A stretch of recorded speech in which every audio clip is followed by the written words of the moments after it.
তেতুৰ গুৰিলৈকে সোমৰস পান কৰি থাকিবলৈ পাব। ৰম্ভা মেনকাৰ পৰাও যৌন তৃপ্তি ল'ব পাৰিব। বেমাৰ আজাৰ তাত হেনো একো নায়েই। ইয়াতকৈনো অধিক আপোনাক কি সুখ লাগিব কওকচোন বাৰু। পিছে কেনেকৈ পাব সেই স্বৰ্গখন?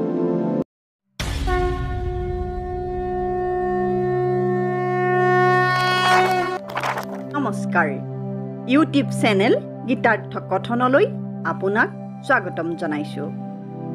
শ্ৰীমদ ভগৱত গীতা এই গ্ৰন্থভাগীৰ এটি সৰল অনুবাদ আপোনাৰ সন্মুখত উপস্থাপন কৰিব বিচাৰিছোঁ। আহকচোন আমি এই শাস্ত্ৰভাগীৰ ভিতৰলৈ সোমাই যাওঁ। অথ দ্বিতীয় অধ্যায়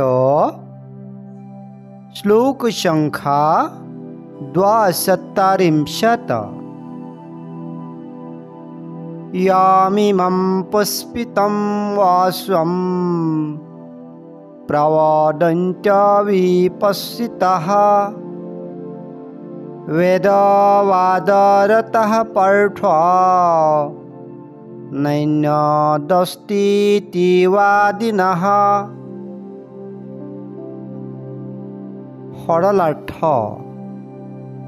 অজ্ঞানী লোকসকলে বেদৰ এই ফুল লগা মনৰ খোৰাক যোগাব পৰা কথাবোৰক লৈয়ে ব্যস্ত থাকে। বেদৰ কৰ্মকাণ্ডত অনুৰক্ত এই লোকসকলে হে পাৰ্থ, ইয়াৰ বাদে অন্য একো নাই বুলি কয়। সৰল পদ্য ভাঙনি: বহুশ্ৰুতি মনোহৰ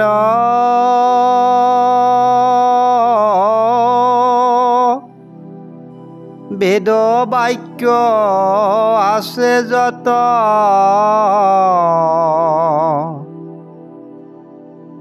অল্প বুদ্ধি অবিবেকী জন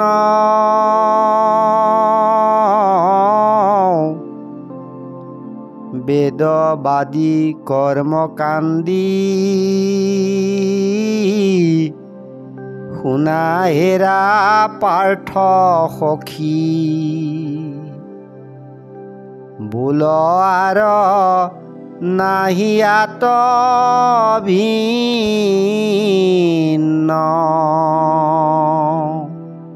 শ্লোক ভাগৰ ব্যৱহাৰিক অৰ্থ। আহকচোন বাৰু এইবাৰ আমি বুজি লওঁ বেদনো কি, বেদে কি কয়, স্বৰ্গতনো কি পায় তাকো অকণমান জানি লওঁ। বেদক অপৌৰুষেয় বোলা হয়, অৰ্থাৎ বেদ হেনো মানুহে কোৱা কথা নহয়। বেদক আপ্তবাক্য বোলা হয়। বেদ ভগৱানৰ স্বমুখৰ বাণী এইদৰেও কোৱা হয়। কিন্তু ভগৱানৰে স্বমুখৰ বাণী গীতাই বেদৰ কথা কি বুলি ক'লে বাৰু?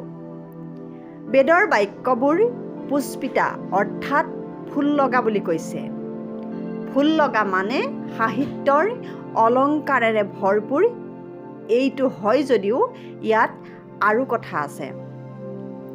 আমি কৈছোঁৱেই স্বৰ্গই হওক বা নৰকেই হওক, এইবোৰ মানুহৰ কল্পনাৰহে সৃষ্টি। পৃথিৱীৰ কোনো কোনো ঠাইত, আনকি বিশাল আকাশৰ মাজতো নৰকৰ দৰে কিছুমান ঠাই আছে বুলি বিজ্ঞানে প্ৰমাণ কৰিছে। কিন্তু স্বৰ্গৰ অৱস্থিতি ধৰা পেলাব পৰা নাই।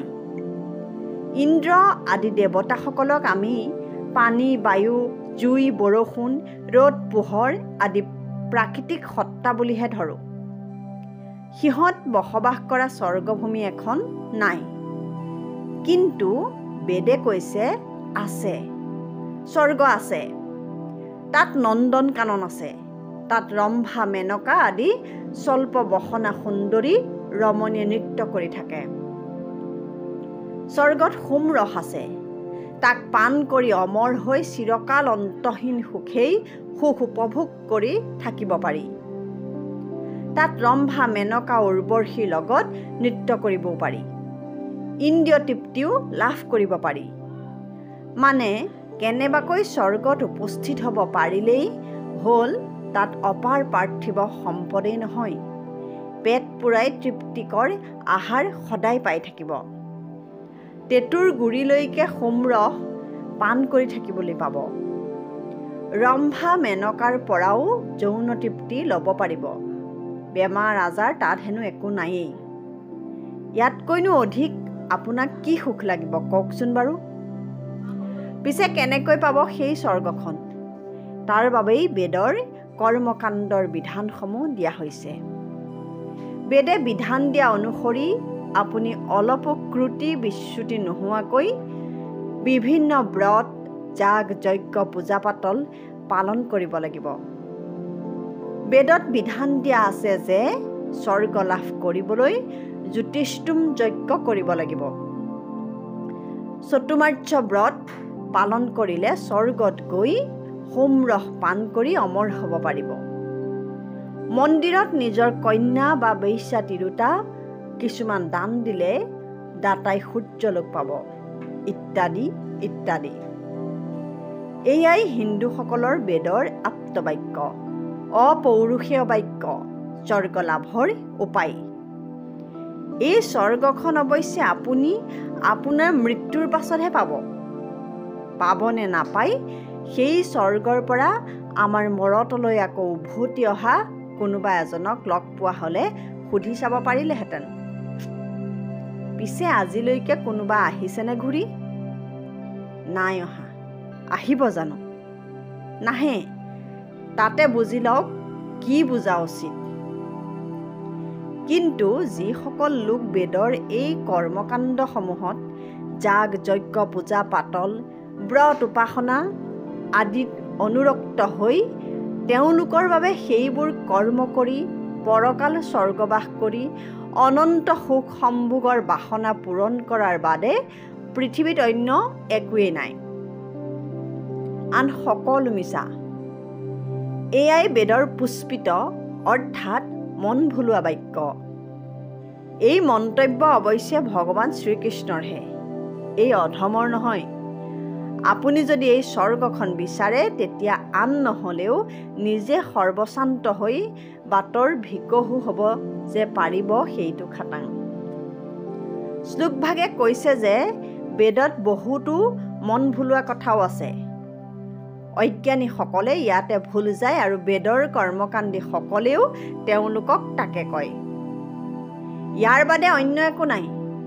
যাগ, যজ্ঞ, পূজা পাতলত ৰত হোৱা। ভগৱানে আমাক এইটোকে কৰিবলৈ কৈছে নেকি? তাক জানিবলৈ শ্লোকভাগৰ প্ৰসংগটো কোনখিনি কথাৰ মাজত শ্লোকটো আছে সেইটো চাব লাগিব। আগৰ শ্লোকত কি লিখা আছিল তাৰ আঁত ধৰিলে ক'ব পাৰিব কৰ্মকাণ্ডত আসক্তসকলক মূৰ্খ বোলা হৈছে। অৰ্থাৎ আমাক বেদৰ মন ভুলোৱা কথাত ভুল নাযাবলৈহে কোৱা হৈছে।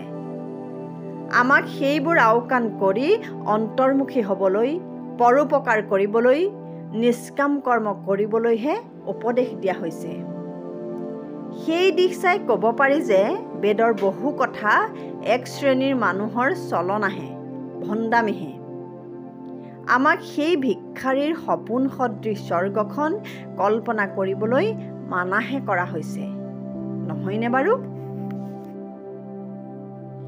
গতিকে পিছৰ ভিডিঅ'সমূহ পাই থাকিবলৈ আমাৰ চেনেলটো ছাবস্ক্ৰাইব কৰি বেল বুটামটো টিপি থ'ব আৰু লাইক, কমেণ্ট, শ্বেয়াৰ কৰিবলৈ নাপাহৰিব। ধন্যবাদ।